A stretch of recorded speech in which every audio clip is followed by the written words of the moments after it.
Elfed Williams, warden yn Coleg Meirion Dwyfor, safle Glyn Llifon. Y Cnifathon sy'n heddiw, mae o'n rhedeg bob 2 blynedd a maen nhw'n codi arian at wahanol elusynau a flwyddyn yma maen nhw wedi penderfynu codi arian i'r ambiwlans awyr yn Cymru a'r rheswm bod Thomas Huw y mab i wedi cael damwain difrifol mis Awst flwyddyn dwytha.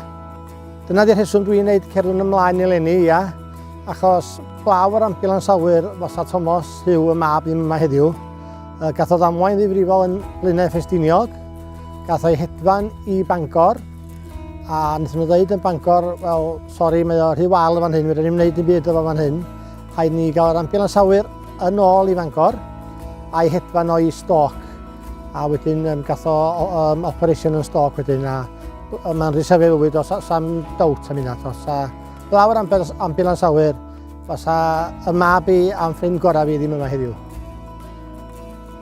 Maen nhw'n dechrau cnifio 1 o gloch prawn heddiw, prawn di Merchar, dan 1 o gloch prawn fory.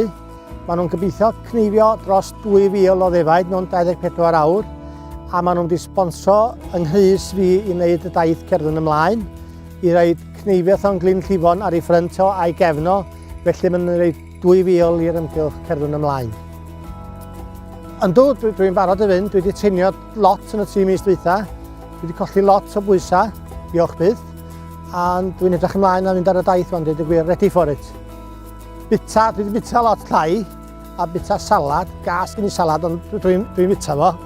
A dwi wedi cerdded lot. Dwi wedi cerdded lot o fynyddoedd, a hefyd dwi wedi cerdded dipyn ar y tarmac hefyd.